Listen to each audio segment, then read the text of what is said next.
Ave Maria, cheia de graça, o Senhor é convosco. Bendita sois vós entre as mulheres, bendito é o fruto do vosso ventre, Jesus.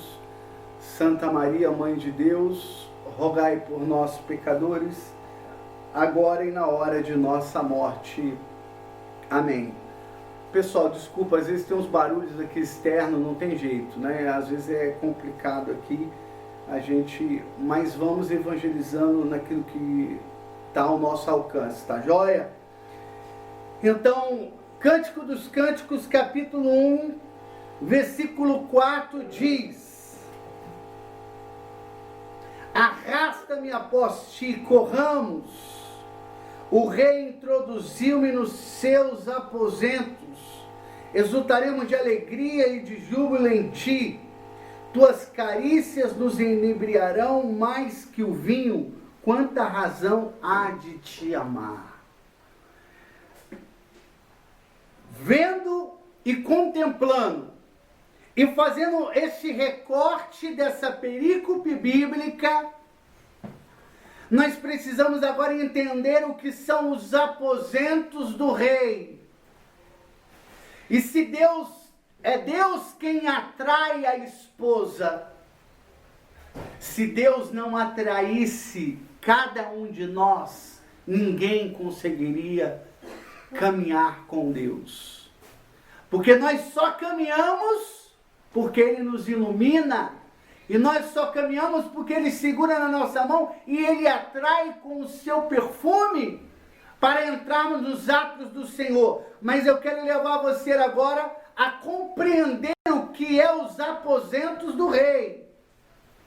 Orígenes, no seu comentário do Cântico dos Cânticos, ele diz assim: ela é introduzida na câmara pelo rei, seu esposo, para contemplar todas as riquezas reais. Então ela é introduzida na câmara do rei para contemplar todas as riquezas reais. Olha que maravilha! Então, quem é introduzida? A alma, a igreja, especificamente agora como tipo da igreja, como modelo da igreja supremo, é a Virgem Maria, que é introduzida nos aposentos do rei, e ele vai mostrar aquilo que há de mais grandioso. Ela se rejubila, ela exulta de alegria, de felicidade, por poder entrar nos aposentos da realeza, nos aposentos do rei. E diz Orígenes, continuando dizendo: a igreja é a alma que se une à palavra divina. Devemos acreditar que a câmara é de Cristo e o celeiro das palavras de Deus são o próprio pensamento de Cristo e os sentidos ocultos nos quais a igreja ou a alma que lhe está unida e introduzida. Deus leva a profundidade da sua palavra. E o que é os aposentos do rei? Os aposentos do rei ficavam próximo ao templo, ao templo de Jerusalém. Nós vamos contemplar isso lá em Isaías capítulo 6, versículo 1, aonde a casa do rei estava próximo do templo. E quando nós falamos do templo, nós estamos falando onde ficava a Arca da Aliança, o Santo dos Santos. E o palácio estando ali próximo, havia esse mistério profundo da palavra do Senhor, porque templo era lugar onde se meditava a palavra de Deus. E quando nós olhamos para a bem-aventurada Virgem Maria, já nos falava Santo Afonso de Ligório no seu livro Glória de Maria, que aos 3 anos de idade ela foi conduzida para o templo para ofertar inteiramente a sua vida, em uma oferta ainda muito mais grandiosa, não de incenso, não de mirra, não uma oferta de pombos, nem de ovelhas, nem de boi, nem de dinheiro, mas uma oferta de si mesmo.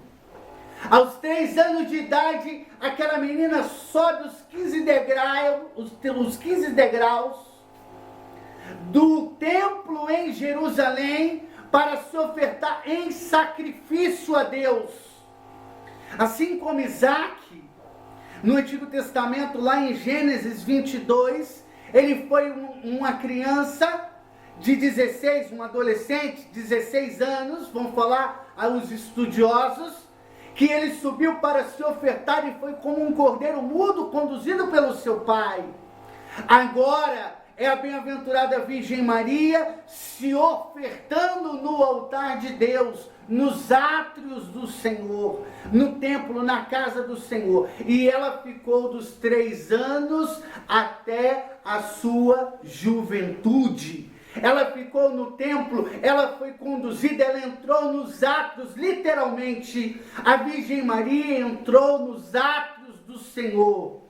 Na tradição judaica, só podia se entrar no Santo dos Santos a pessoa que fosse capacitada, que era o sumo sacerdote, para entrar uma vez ao ano no Santo dos Santos. Eles entravam uma vez ao ano para oferecer um sacrifício de expiação pelos pecados. Mas dizem os teólogos que a bem-aventurada Virgem Maria foi a única que entrou e teve acesso, porque o seu conhecimento das coisas divinas foi profundo. Ela escutou a voz do amado chamando ela: corramos. Vamos entrar agora nos aposentos. E qual é os aposentos do rei? É a ciência das sagradas escrituras. A Virgem Maria foi uma mulher de escuta da palavra de Deus. A Virgem Maria foi uma mulher que escutou e por isso ela é chamada de bem-aventurada. Em Lucas capítulo 11, versículo 28, bem-aventurada és tu que cresces. Ela é bem-aventurada, como diz também Lucas, capítulo 1, versículo 42, bem-aventurada és tu que cresces, porque hão de se cumprir daquilo que Deus prometeu na tua vida, há de se cumprir a palavra do Senhor e se cumprir nela. Ela é aquela que tem a docilidade do Espírito, que escuta, ela já escuta os passos do esposo vindo pelos profetas, ela escuta os passos do esposo vindo pelas profecias, ela já escuta os passos do esposo vindo pelos patriarcas, pelos sacerdotes, pelos profetas, pelas pessoas que foram ungidas e capacitadas no Antigo Testamento. Ela já vem escutando, e como diz o Cântico dos Cânticos, capítulo 2, versículo 8, ele vem saltando sobre os montes, sobre os profetas, homens que eram mergulhados na oração, mergulhados na Torá, na palavra do Senhor. As montanhas são homens que eram eruditos, com uma inteligência profunda para explicar os mistérios de Deus, e ela compreende, a Virgem Maria, que ele vem agora saltando, que a voz do amado ela já vem escutando, porque ele é o esposo, como diz João 3:29, ele é o esposo que vem ao encontro da esposa, que é a igreja, figurada especificamente na Virgem Maria, que se torna um modelo fidedigno, um modelo exemplar, imaculada, toda pura. Se conhece o fruto, que é Jesus Cristo, por causa que a árvore é a Virgem Maria. E o fruto é imaculado porque a árvore é imaculada. O fruto é Jesus Cristo, o esposo, e a Virgem Maria é a esposa do amado.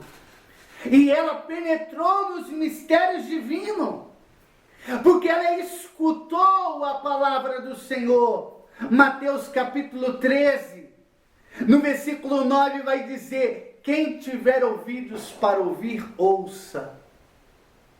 Orígenes, um dos padres da igreja, vai dizer que existe uma diferença entre escutar e ouvir. Quem tiver ouvidos para ouvir, ouça. Ouvir é com a alma, escutar é com o ouvido. É preciso ouvir a palavra do Senhor e estar atento ao chamado, à voz, o esposo que chama e convida para entrar nos seus aposentos, que é o mistério da palavra do Senhor, que entrou com muita propriedade a bem-aventurada Virgem Maria.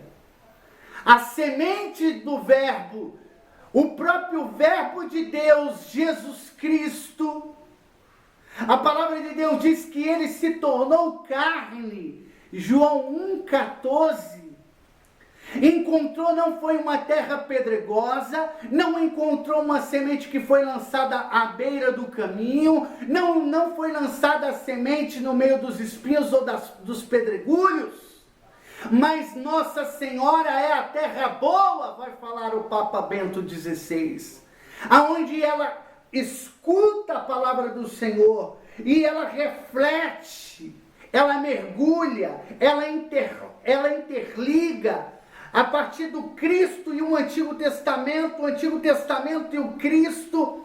Cristo é o marco do Novo Testamento, ele divide a história antes de Cristo e depois de Cristo, e a Virgem Maria é a mulher que rumina a palavra do Senhor. Por isso que o Evangelho de Lucas, o símbolo do Evangelho de Lucas é o touro, e o touro é aquele que rumina.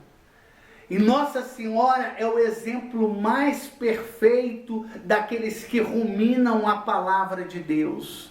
Porque existe aqueles que engolem rapidamente e não se aprofundam e não mergulham. Mas existe aqueles que são introduzidos nos aposentos do rei. E o rei mostra os seus mistérios, a sua profundidade dentro das Sagradas Escrituras.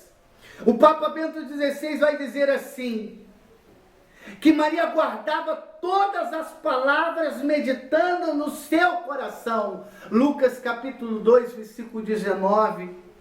Lucas capítulo 2, versículo 51. E continua dizendo, Bento XVI, Nossa Senhora relacionava-os, ponderando-os, e aprofundava no seu significado.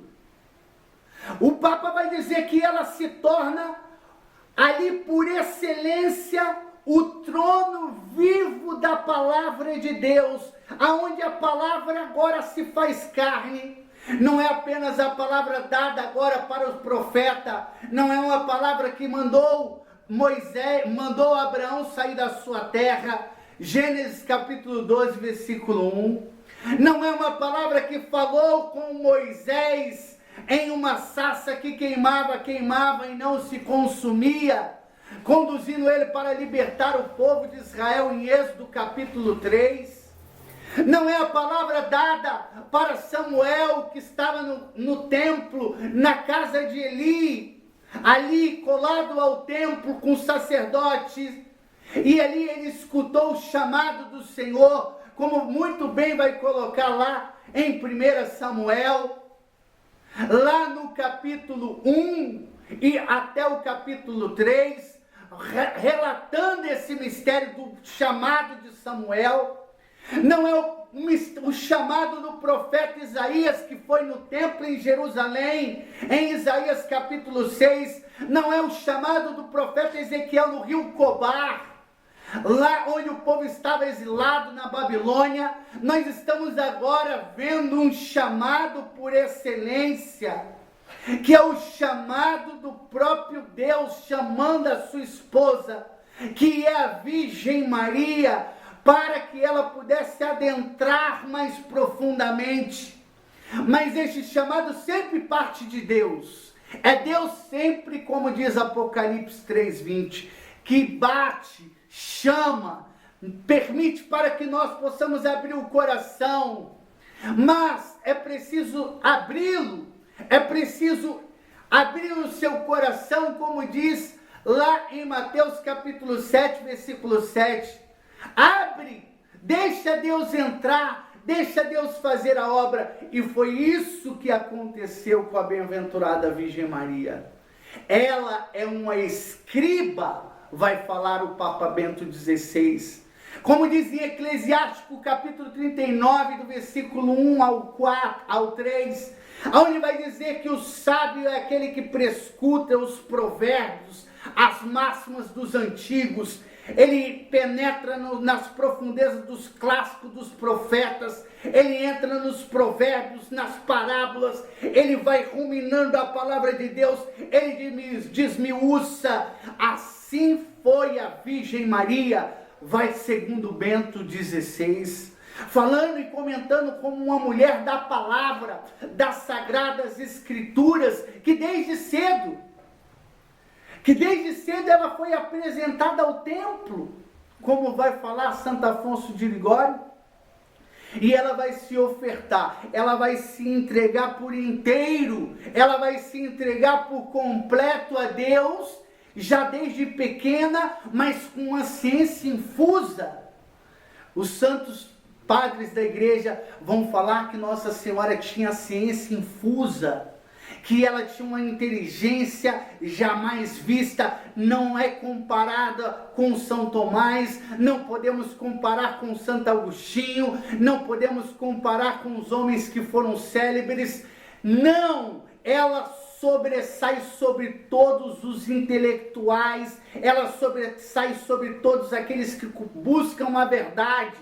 Verdade no hebraico significa emet, que significa fidelidade.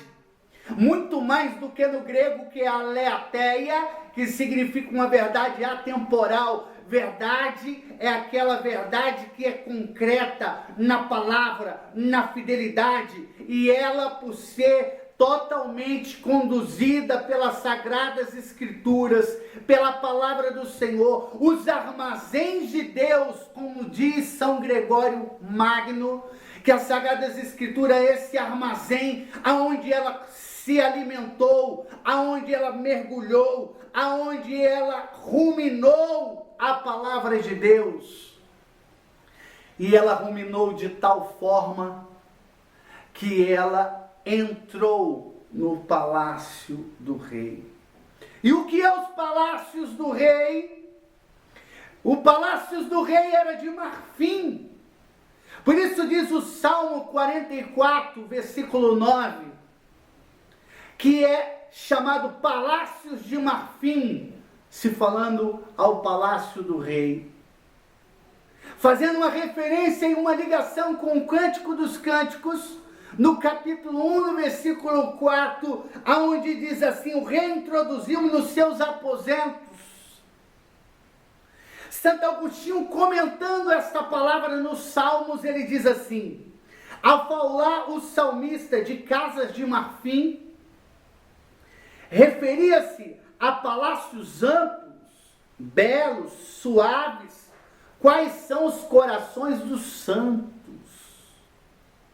A casa das casas de marfim é o coração da Virgem Maria. E já de tempos remotos e antigos, desde a igreja primitiva, os grandes teólogos da igreja, eles falaram e aprofundaram sobre o coração de Maria.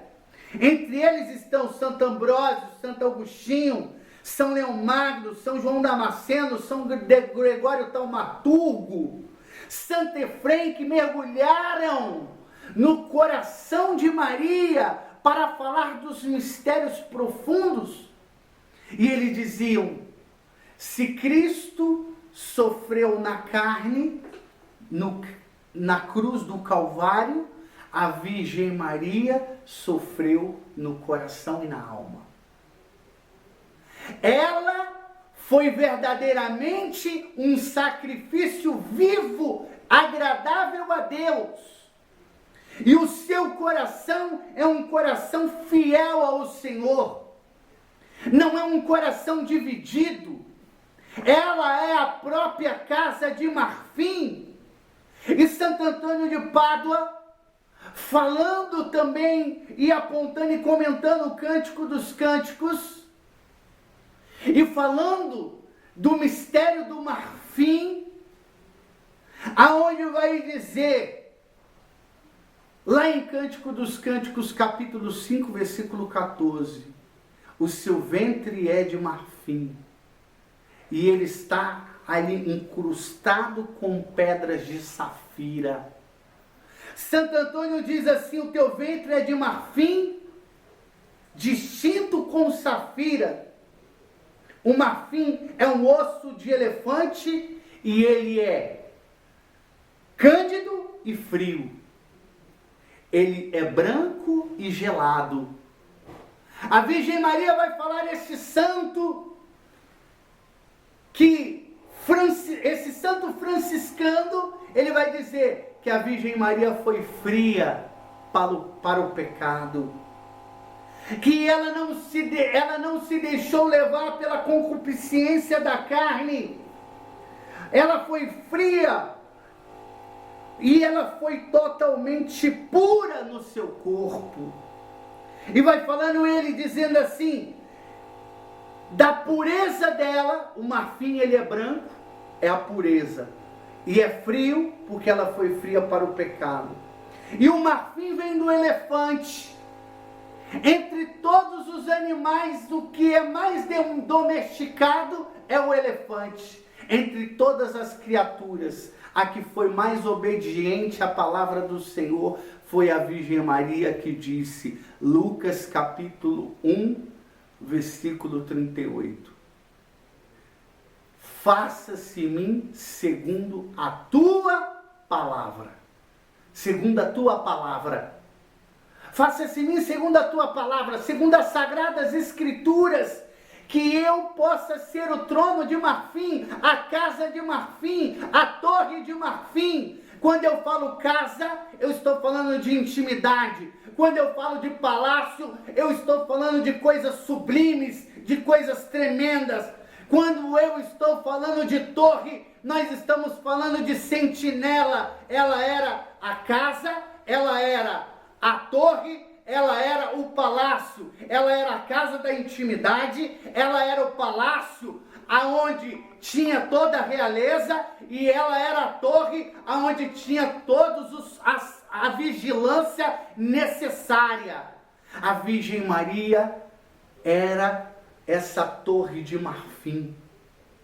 E Santo Antônio diz que os elefantes, como são domesticados e educados, ele é educado para adorar o rei.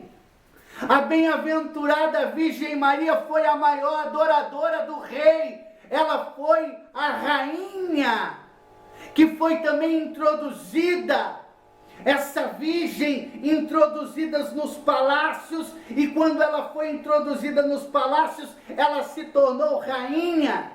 Sim, assim como vai falar Scott Hans no seu livro Salve a Santa Rainha, ele vai colocar que Adão, quando ele foi criado para dominar.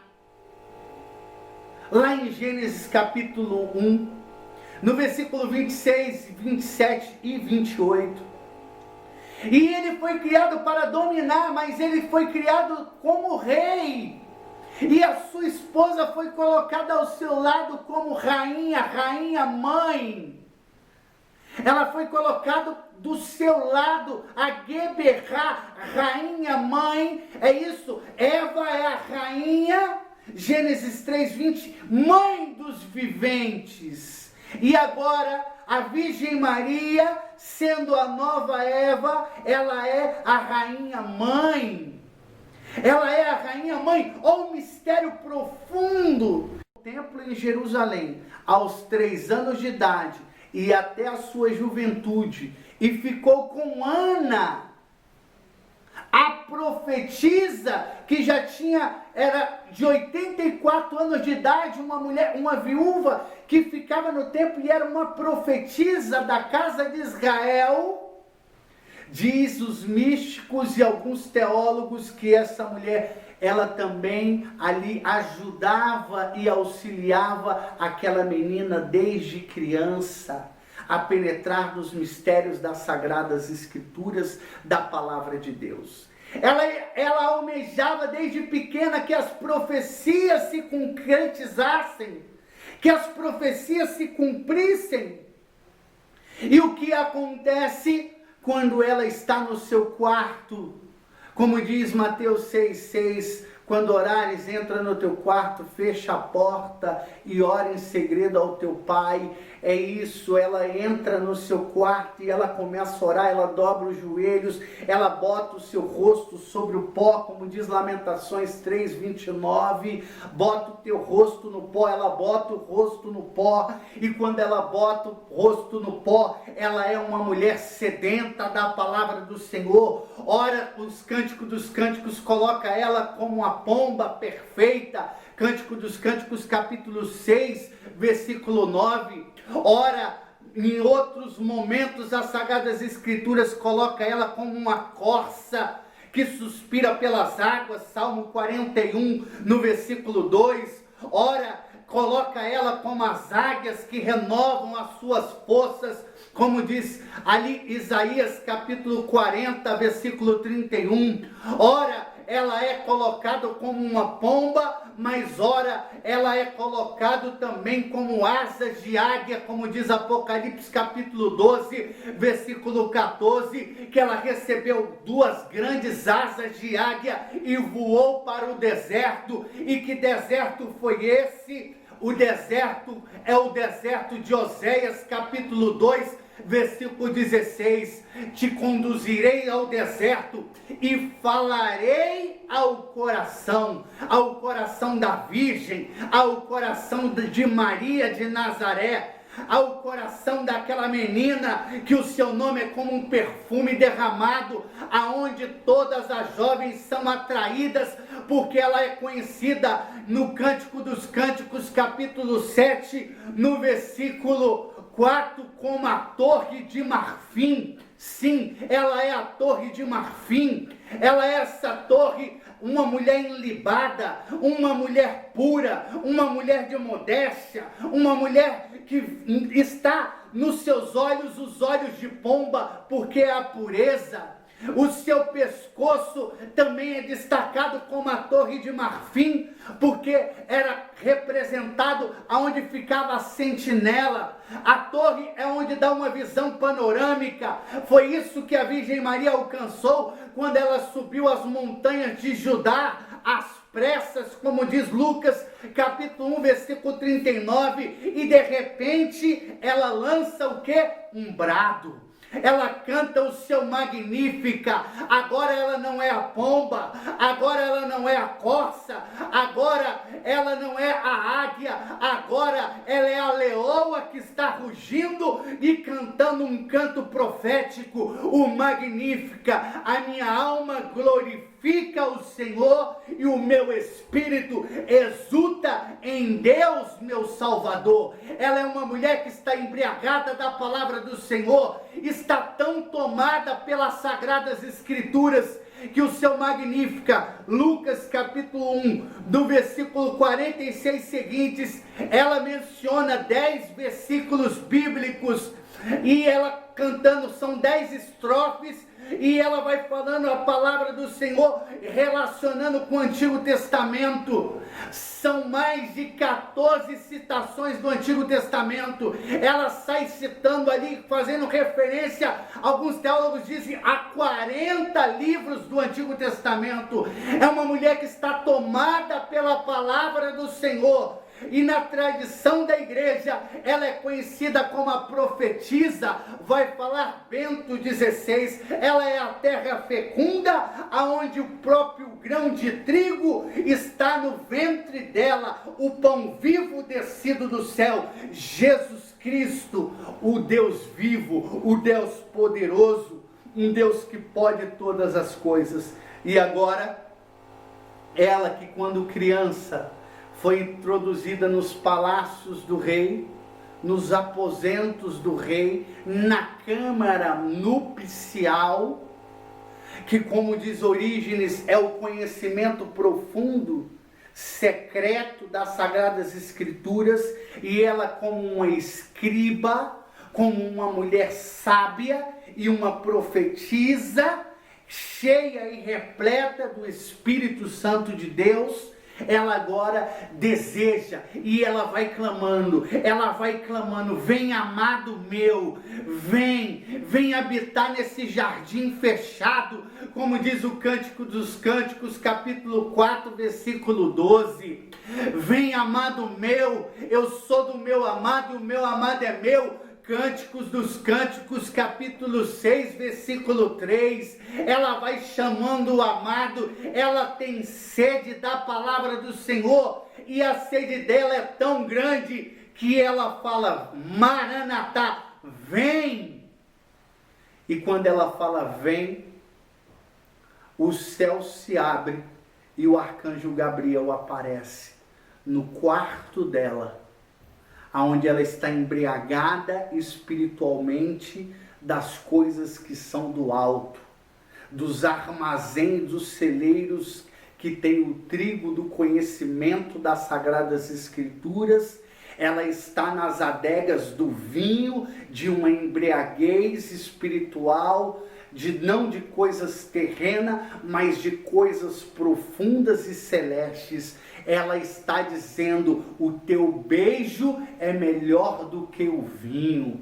Ela está dizendo, o teu nome é como um perfume derramado, e eu não resisto, e eu desejo profundamente que as minhas orações cheguem ao céu, e que o céu se abra e ele desça como chuva de graça, como diz Isaías capítulo 55, versículo 10. E ela, como velo de Gedeão, ela absorve o orvalho da noite, aonde a humanidade vivia no pecado, e ela recebe agora o orvalho da noite que a humanidade vivia, mas vindo agora com refrigério, trazendo água para aqueles que estão sedentos. Ela vem e ela de repente escuta, ele vem e vem na voz de Gabriel, capítulo 1, versículo 28, ave cheia de graça, o Senhor é contigo.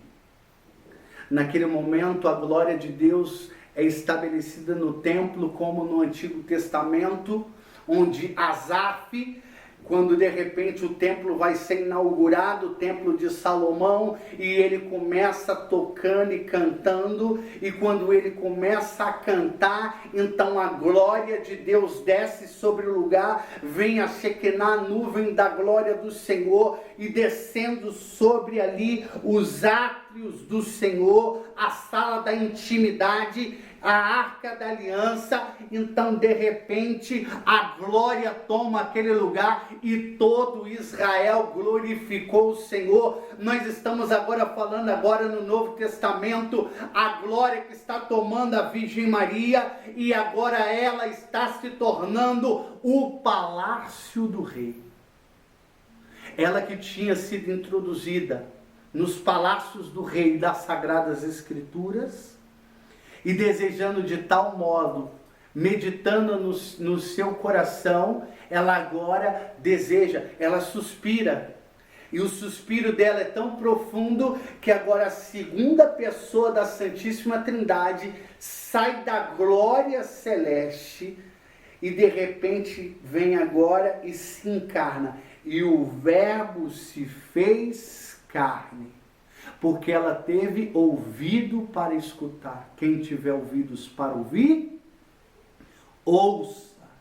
Ela tinha a alma, que eram os seus ouvidos para escutar e ter a intuição dos mistérios profundos dos desígnios de Deus. E ela não deixou a graça de Deus passar, como diz Hebreus. No capítulo 11, no capítulo 12, diz, não deixeis passar a graça de Deus. Santo Agostinho dizia, eu tenho medo desse Jesus que passa e não volta mais. Ela não deixa passar a graça. ela fala: faça-se em mim segundo a tua palavra. Como em Gênesis, capítulo 1, versículo 4, que diz: faça-se a luz, fiat lux. Agora ela diz: faça-se em mim, fiat.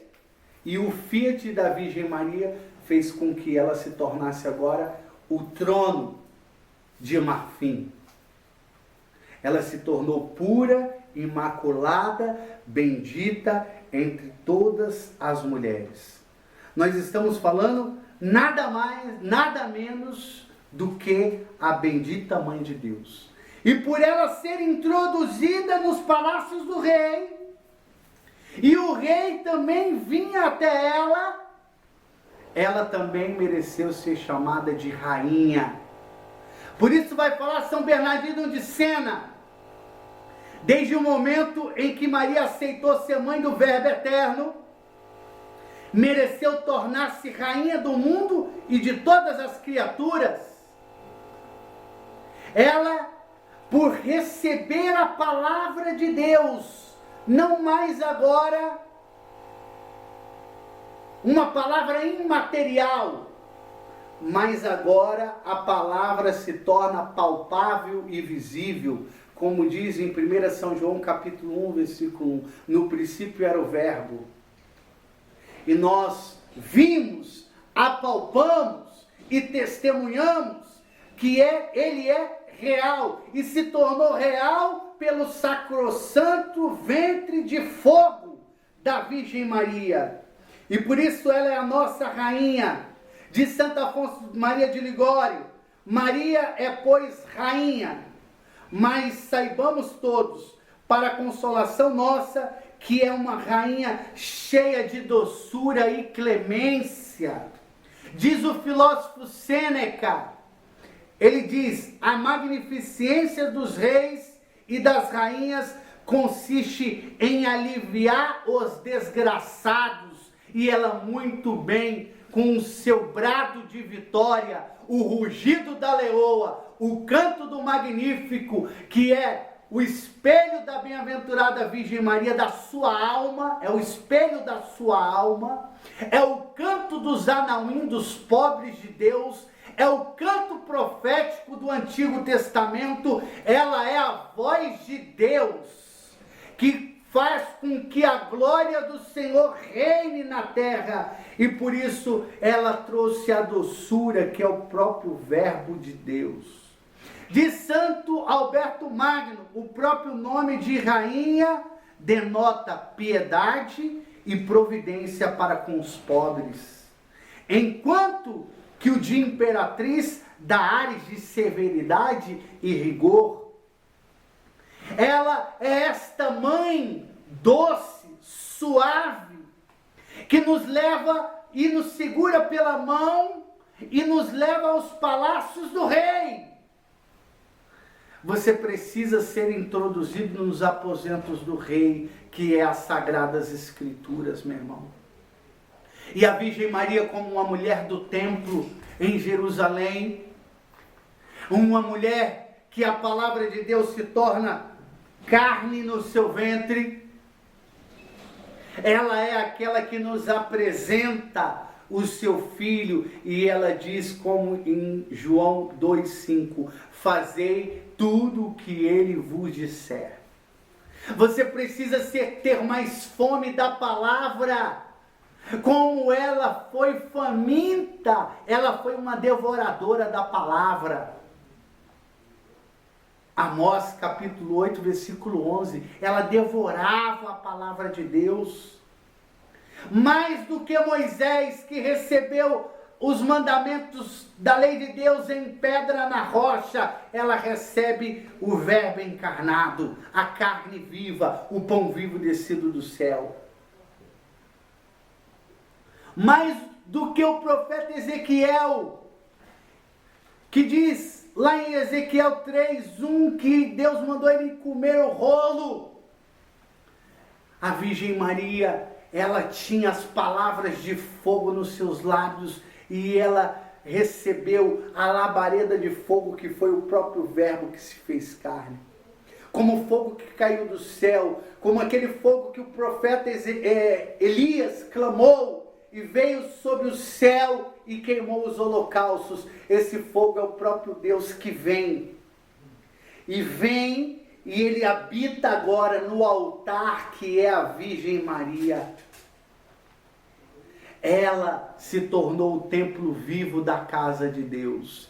Ela se tornou esse templo aonde Deus habita, como diz São Leão Magno, o paraíso de Deus na terra.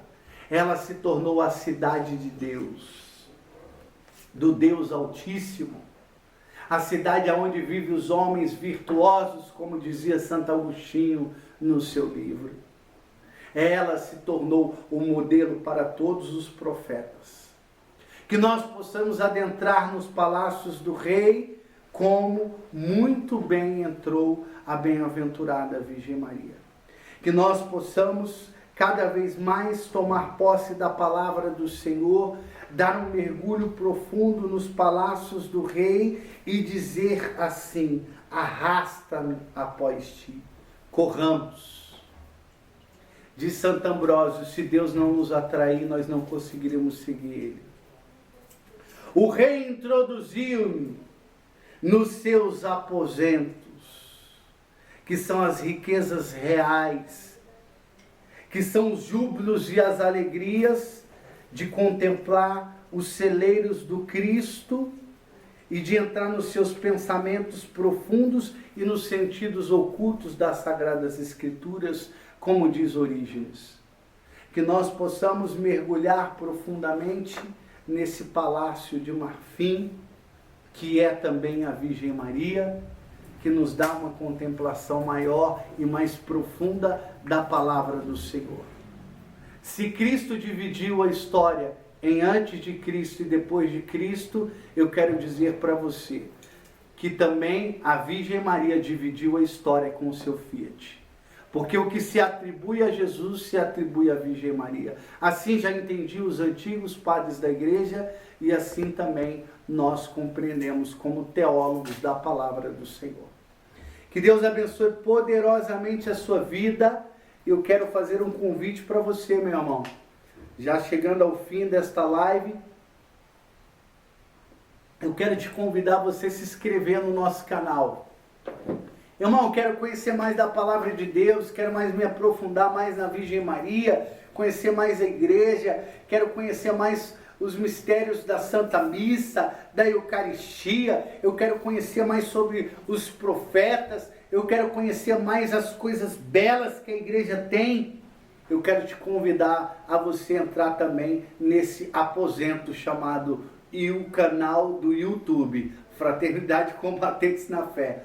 Entre nesse aposento, porque esse aposento também vai te levar para a Casa de Marfim. A Casa de Marfim é o coração dos santos, como diz Santo Agostinho. Santos, eu quero dizer aqui, pessoas que são separadas. Assim é a mentalidade do Antigo Testamento.